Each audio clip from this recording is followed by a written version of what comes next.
జరిగే అతిపెద్ద ice festival మొదలైంది. మంచు శిల్పాలు, ఐస్ బిల్డింగ్స్ రూపుదిద్దుకున్నాయి.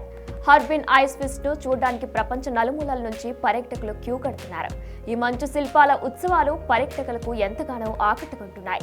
పురాణాలు, ఇతిహాసాలకు సంబంధించిన పాత్రలు, డ్రాగన్లు, అనేక జంతువుల ప్రతిరూపాలను మంచుపై అందంగా చెక్కిన శిల్పాలు ఔరా అనిపిస్తున్నారు. మరి అవేంటో మనము చూద్దాం.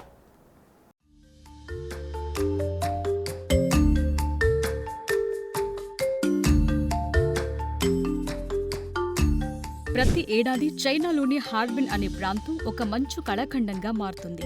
ప్రపంచంలోనే అతిపెద్ద ఐస్ ఫెస్టివల్ ఇక్కడే జరుగుతుంది. ఇక్కడ మంచుతో పెద్ద పెద్ద కోటలు, గోడలు వంటివి ఎన్నో అద్భుతమైన నిర్మాణాలు ఏర్పాటు చేస్తారు. ఈ ఐస్ ఫెస్టివల్ జనవరి 5వ తేదీ నుంచి ఫిబ్రవరి 5 వరకు జరగనుంది. అద్భుతమైన సౌందర్యం ఉట్టిపడే శిల్పాలు, కొన్ని వందల మంది కార్మికులు శ్రమించి చెక్కిన ఆకృతులు, విద్యుత్ దీపాల వెలుగుల్లో కాంతులీనుతున్న భవనాలు చైనాలో జరిగే హార్బిన్ ఐస్ ఫెస్టివల్లో కనువిందు చేస్తాయి.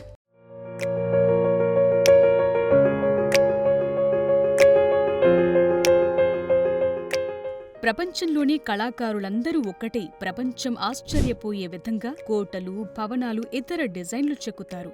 వాటిలో పెట్టిన లైట్లు వెలిగినప్పుడు మన కళ్లను మనమే నమ్మలేనంత అందంగా కనిపిస్తాయి. హార్బిన్ అనే ప్రాంతం చైనాలోని ఈశాన్య భాగంలో ఉంది. ఇది హిలోంగ్జియాంగ్ ప్రావిన్స్ కు రాజధాని. ప్రపంచంలోనే అతి పెద్ద స్నో ఫెస్టివల్ 1963లో ప్రారంభం కాగా మధ్యలో బ్రేక్ పడగా మళ్లీ 1985లో ప్రారంభించారు. ఈ ఐస్ ఫెస్టివల్ నిర్వహణకు 100 కోట్లు ఖర్చవుతుంది. భారత్ నుంచి చైనాకు డైరెక్ట్ ఫ్లైట్స్ లేవు కాబట్టి మీరు బ్యాంకాక్ లేదా తైవాన్ నుంచి ఇక్కడకు వెళ్లాల్సి ఉంటుంది. ఈ ఐస్ ఫెస్టివల్ ఒక నెల వరకు ఉంటుంది. దీనికోసం ప్రపంచవ్యాప్తంగా లక్షలాది మంది ఇక్కడికొస్తూ ఉంటారు.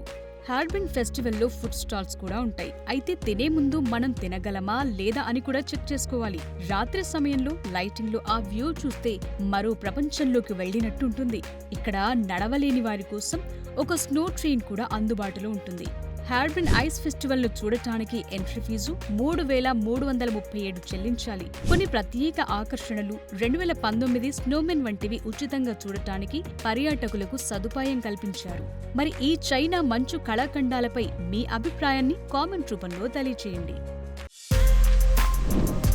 For more videos like this, subscribe Big TV channel.